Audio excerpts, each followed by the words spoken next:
Good morning, Rebecca. Thanks for coming in today. Thank you for having me. Of course. How was your commute in? Wasn't too bad. Okay, good.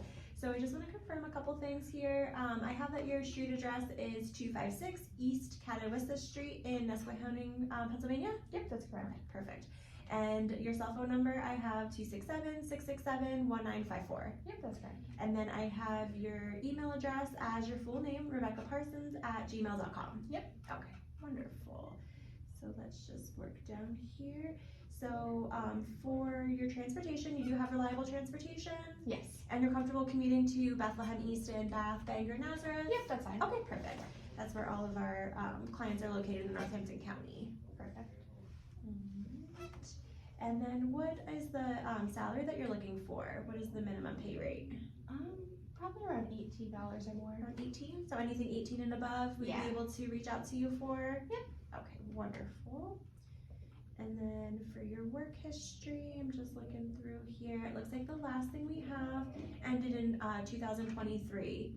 You were a customer care specialist? Yes. Okay, perfect. And you haven't worked anywhere since then?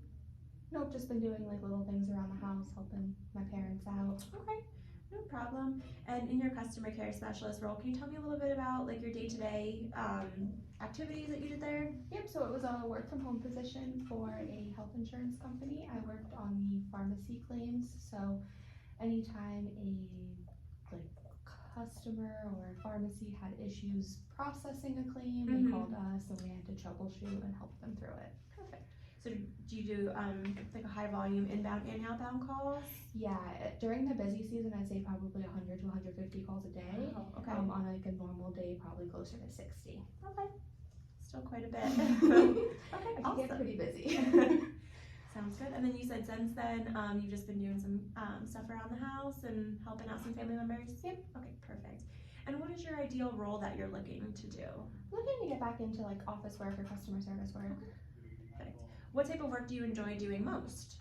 I like helping others. Customer service is something that I enjoy doing.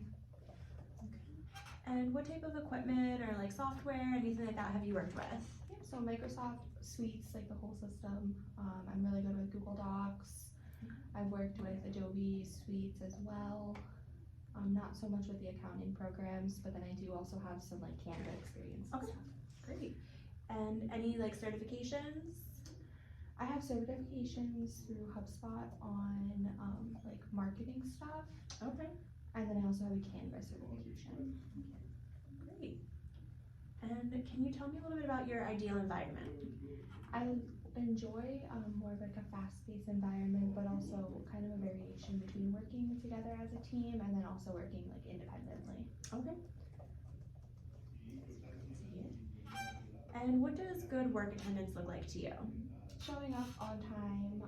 I always say if you're not 15 minutes early, you're late. So I totally agree. definitely going early. Okay. Trying not to miss work unless you absolutely have to, and if you do have to, like planning in advance, not just calling out that day.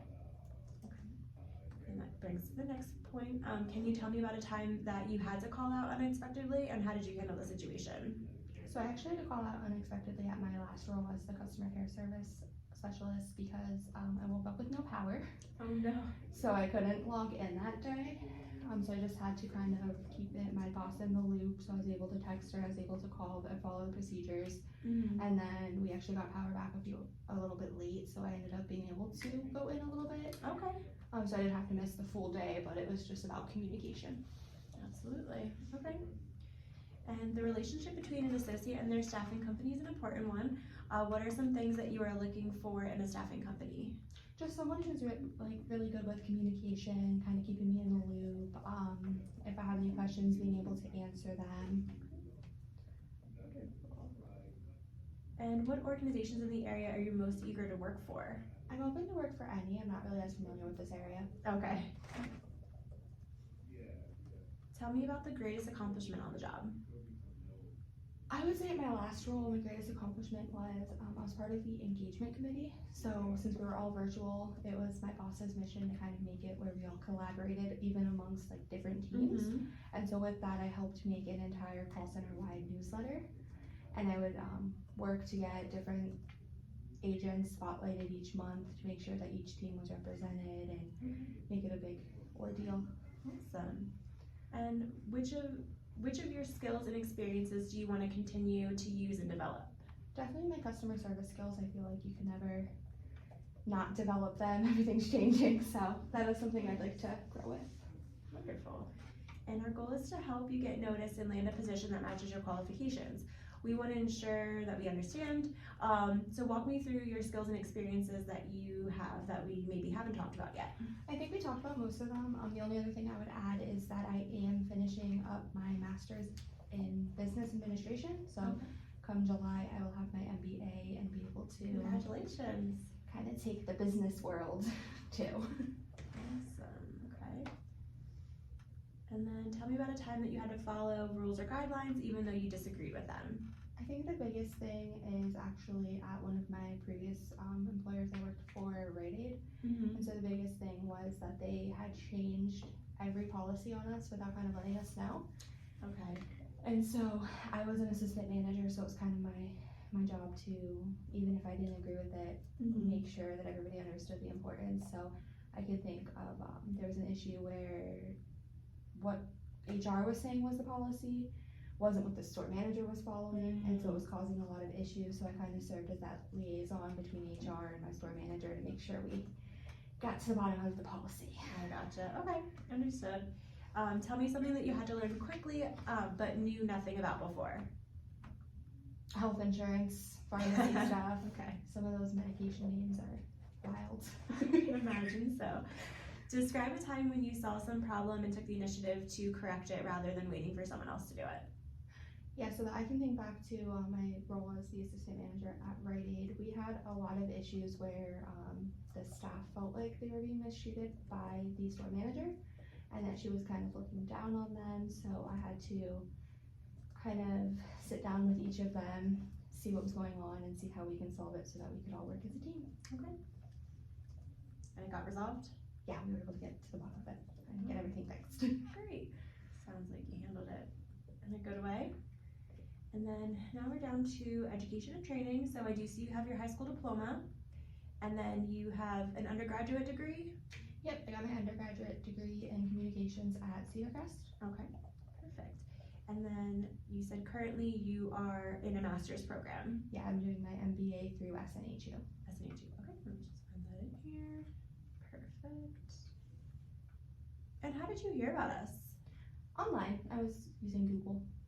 Okay, so you just Googled like staffing companies near you, or? Yeah. Okay. I'm happy to hear that we came up for you. And then I'm just adding in some more skills and experience here. So I know you mentioned you have customer service experience, so I definitely want to add that in here. And then you also said Microsoft Office, Adobe as well, Yep. right? Okay. And PowerPoint and Excel too. Perfect. Any other skill sets that I may have missed that you can think of? I think those are the major ones. Oh, perfect. Mark that here. Looking here. And you said anything in like an office setting. Are there any specific hours or anything that you need? No, I'm pretty open. Pretty open. Okay. So you can work first, second, or third shift? Yep. Wonderful. Just make sure I have it. Alright, so at this point I'd like to make you a conditional job offer. The final decision on your employment with Express will depend on the successful completion of the drug testing and background checks, if applicable, for your position. How does that sound to you? Okay, that sounds good. Okay, wonderful. Since you have accepted the conditional job offer, I have some forms that I will need you to sign. At Express, we are trying to cut down on paper as much as possible. Any forms we have currently available to be signed electronically. In order for you to sign electronically, you need to have the online account with Express. Are you willing to sign the documents electronically? Of course. Okay, perfect. So the next step is just to link your account. So I'm just granting you online access. So I just sent a link to your email. What that's gonna do is it's gonna have you click the link and it'll direct you to our website. You'll sign up for an account. With that account, once you're working with us, that's how you can view all your pay stubs, change any information if you need to change direct deposit or change your W-4, anything like that will be done through that site with us just creating the form for you. And then once you log in, you'll go to documents and onboarding to fill out those paperwork. So we'll have you go do that really quick. Okay. And then we'll see what we have available for you for our clients. We'll Perfect. get you set up, okay? Sounds good, thank you. Thank you.